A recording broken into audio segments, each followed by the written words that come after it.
کہ عشق والوں کی گالیاں جو ہیں وہ کہہ لیں گھی گھی شکر ہے ہمارے لیے۔ ظہیر الحسن صاحب کی تقریر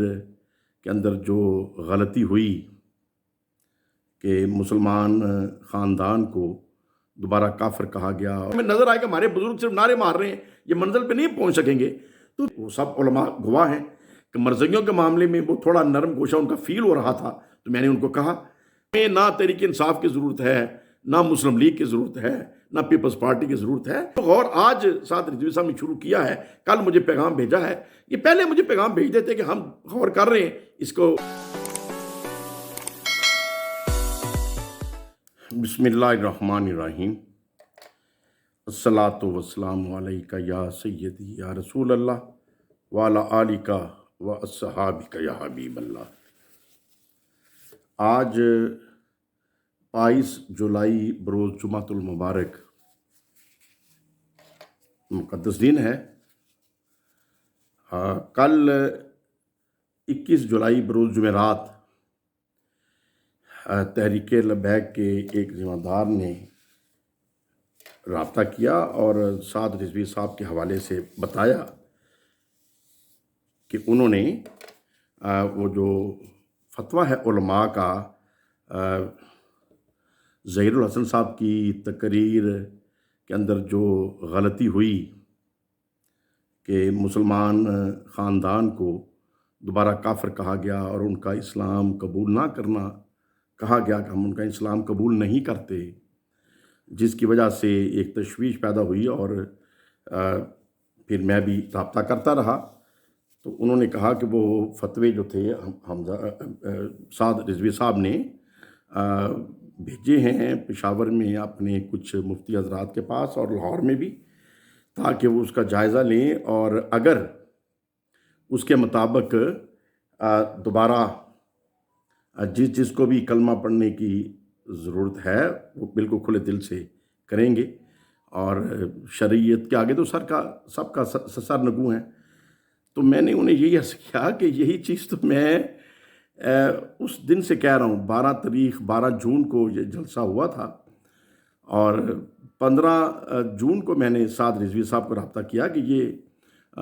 بڑا غلط کام ہو گیا ہے اور اس کے اوپر غور کریں اور مفتی حضرات سے پوچھیں کہ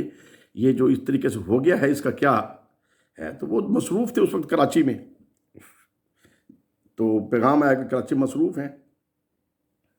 اور پھر میں نے 16 تاریخ کو میں نے سوال نامہ بنا کے بھیج دیا کہ یہ سوالات کھڑے ہوتے ہیں، ان کے اوپر رہنمائی فرما دیں۔ تو بہرحال اب انہوں نے جو ایک محبت والا ایک پیغام بھیجا ہے کہ بھئی ہمیں شرف شریف کا بھی احترام ہے، اور جو حالات ادھر ادھر جو دوستوں کی ناراضگی اور میری بات کے اوپر جو غصے کا ہے، وہ انہوں نے بتایا کہ وہ ان کے علم میں نہیں ہے، نہ ہم نے توجہ دی ہے۔ میں نے کہا نہیں، دوست تو بہت غصہ کر رہے ہیں، اور دوستوں کا جو غصہ ہے میری گفتگو کے اوپر، وہ بھی میں سمجھتا ہوں بیچارے حق بجانب میں، چونکہ کسی نے وہ تھوڑی سی ویڈیو کاٹ کے وائرل کر دی، اور ظاہر ہے وہ انداز میرا سخت تھا، ٹھیک نہیں تھا، اور اس کے اوپر پھر بہت زیادہ جو محبت کرنے والے انہوں نے غصہ کیا۔ اور حقیقت یہ ہے کہ میں نے وہ کسی کا بھی غصہ کرنا، اور جو دوستوں نے گالیاں بھی نکالیں، میں نے ان کا غصہ اس لیے نہیں کیا کہ وہ عشق والے ہیں، محبت والے ہیں،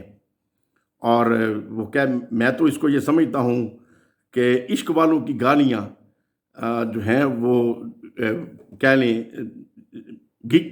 گھی شکر ہے ہمارے لیے، کہ وہ یقیناً وہ عشق کرتے ہیں ایک مذہبی جماعت سے، تو ان کے خیال میں یہ خیال آیا کہ بھئی میں نے دانستہ کوئی غلطی کی ہے یا ان کے خلاف بولا ہوں۔ حالانکہ سعد رضوی صاحب کو تو پتہ ہے میں ان سے محبت کرتا ہوں، تحریک لبیک سے محبت کرتا ہوں، لیکن سیاسی جو حکمت عملی اس میں ہمارا تھوڑا اختلاف ہے، جو ابھی تک ایک رائے ہماری نہیں ہو سکی، اور یہی میری کوشش تھی کہ ہم کوئی ایسی ترتیب بنائیں۔ اور جہاں تک تعلق ہے یا الیکشن لڑنے کا،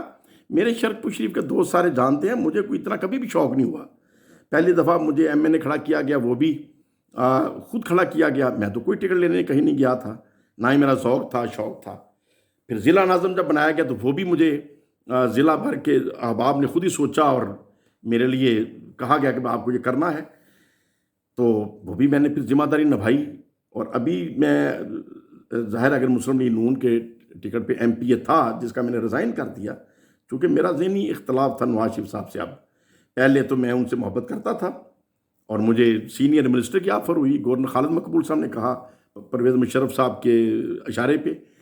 تو میں نے معذرت کی کہ میں جب پرویز مشرف صاحب کو ٹھیک نہیں سمجھتا تو میں نہیں جا سکتا ان کے ساتھ۔ تو ہمیں تو کبھی حضور شیر ربانی کے صدقے کو لالچ کبھی متاثر نہیں کر سکا، اپنی سوچ کے مطابق جاتے ہیں۔ تو بہرحال تحریک لبیک والے سارے جو کارکنان ہیں دوست ہیں، میرے لیے قابل احترام ہیں، لیکن ایک جو شرعی مسئلہ پیدا ہو گیا ہے، مجھے یہی تشویش تھی کہ 1 مہینے سے زیادہ ہو گیا، فتوے علماء کے موجود ہیں کہ کسی کو بھی کافر مسلمان کو کہا جائے تو اس طریقے سے، تو غصے میں کہنا کچھ اور چیز ہے اور اس کو ارادتاً کافر سمجھ کے کافر کہنا ایک اور چیز ہے۔ تو یہ چیز جو ہے وہ غلط ہو گئی تھی۔ تو بہرحال اس میں جتنے بھی علماء سے میں نے کنسلٹ کیا، دعوت اسلامی والوں سے، جامعہ نعیمیہ سے، جامعہ رضویہ سے، تو سبھی کی یہی رائے تھی کہ یہ بہت بڑا جرم ہو گیا ہے، تو اس کا تدارک اب یہی ہے جو اس فتوے میں لکھا گیا۔ تو اب مہینہ 1.5 میں، چونکہ اب وہ احباب جو اس جلسے میں موجود تھے، جنہوں نے اس چیز کو اپریشیٹ کیا، تائید کی، تو ان کے اوپر بھی وہ ذمہ داری اور جرم آ جاتا ہے۔ تو مجھے تو یہ محبت کی وجہ سے یہ تکلیف تھی کہ ہمارے پیار والے ہیں، ہمارے محبت والے ہیں اور وہ غلطی کر بیٹھے ہیں۔ تو بہرحال سعد بھائی نے جو ابھی پیغام بھیجا ہے کہ وہ مفتی حضرات اس کے اوپر انالیسز کریں گے اور جو بھی پھر وہ فیصلہ کریں گے اس کے مطابق تحریک لبیک عمل کرے گی۔ تو ہماری تو محبتیں تحریک لبیک کے ساتھ ہیں۔ اگر ہمارا کوئی بھائی غلطی کر بیٹھے یا میرے سے کوئی ایسا غلطی ہو جائے، کوئی کفر ہو جائے، تو میرے سے محبت تو پھر اس کی ہے نا، جو مجھے آگاہ کرے کہ بھئی دیکھو تم نے یہ جو بات کہہ دی ہے، جو غلطی کر دی ہے، یہ کفر تک پہنچ جاتی ہے اور توبہ کرو۔ تو میرے سے محبت کرنے والا تو پھر یہی چاہے گا کہ میں توبہ کروں تاکہ میری قبر جو ہے وہ نبی پاک صلی اللہ علیہ وسلم کے صدقے صاف رہے۔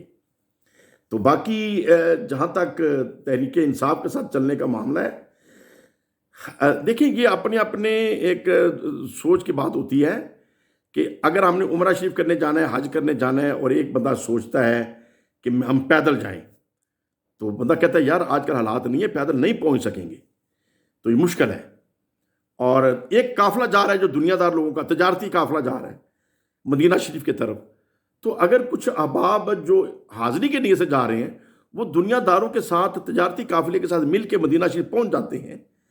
تو اس میں بری بات کون سی ہے؟ اب دیکھیں یہ جو اکثر سیاستدان ہیں ہمارے، وہ دنیا دار، وہ تاجر ہیں، ان کی غرضیں تجارتی غرضیں ہوتی ہیں کہ ہم آئیں گے، ہماری عزت ہوگی، ہمارا کاروبار چلیں گے۔ تو ہماری تو غرض ہے کہ ہم ہاؤس میں جائیں تو جا کے قرآن و سنت کے مطابق بات کریں۔ تو کبھی بندہ کر سکتا ہے، کبھی نہیں بات ہو سکتی، لیکن کم از کم وہاں بیٹھ کے آپ کو موقع تو ہے کہ آپ حق سچ کی بات کر سکیں۔ تو یہی میری سوچ ہے کہ زیادہ سے زیادہ علماء کرام ہمارے اگر اسمبلیوں کے اندر موجود ہوئیں گے تو ہم نظام اسلام نافذ کر سکتے ہیں اور قرآن و سنت کے چلا سکتے ہیں۔ تو بہرحال اگر کوئی مسلم لیگ کے ذریعے پہنچتا ہے اور جا کے بات وہ ٹھیک کرتا ہے، اچھی کرتا ہے، تو ہمیں اس پہ اعتراض نہیں کرنا چاہیے۔ اگر کوئی تحریک انصاف کے ذریعے پہنچ جاتا ہے، کوئی پیپلز پارٹی کے ذریعے پہنچ جاتا ہے، تو جب بات وہ قرآن و سنت کے مطابق کرتا ہے، بھلا وہ ابھی میری عادت رہی ہے، سب کو پتہ ہے کہ عمران خان صاحب نے جہاں جہاں غلطیاں کیں، اگر مجھے موقع ملا تو میں نے ان کے سامنے بیٹھ کے کہا ہے۔ اور ایک موقع کے اوپر علماء کرام بھی موجود تھے، وہ سب علماء گواہ ہیں کہ مرزائیوں کے معاملے میں وہ تھوڑا نرم گوشہ ان کا فیل ہو رہا تھا، تو میں نے ان کو کہا کہ جناب یہ مرزائیوں کے معاملے میں آپ کا نرم گوشہ یہ ٹھیک نہیں ہے۔ تو انہوں نے تسلیم کیا، انہوں نے کہا نہیں، جو نبی رحمت صلی اللہ علیہ وسلم کو آخری نبی نہیں مانتا وہ کافر ہے، وہ کیسے مسلمان ہو سکتا ہے؟ تو میں تو صرف یہ بات کرتا ہوں، یہ عمران خان صاحب کی بات تھی کہ میں تو صرف یہ بات کرتا ہوں کہ انسانی حقوق جو ہیں اس کے مطابق ہمیں ان کا خیال رکھنا چاہیے۔ تو میں نے ان کو خان صاحب کو یہ کہا کہ جناب گزارش یہ ہے کہ جب وہ ہمارے آئین کو نہیں مانتے، ہمارا آئین کہتا ہے کہ مرزائی کافر ہیں، غیر مسلم اقلیت ہیں، اور وہ نہیں مانتے، تو اگر ہمارے آئین کو کوئی نہیں مانے گا تو پھر ہم اس کی عزت نفس کا خیال نہیں رکھ سکتے۔ سب سے پہلے ہمارا آئین مانیں۔ تو جو بھی مرزائی ہیں، میرا تو یہ کہنا ہے، میں نے پرویز علیہ صاحب سے بھی ایک دفعہ بات کی تھی اور بزدار صاحب سے بھی کی تھی، میں نے لکھ کے بھی شاید اسمبلی میں یہ جمع شاید کرایا ہے کہ جو مرزائی ہے،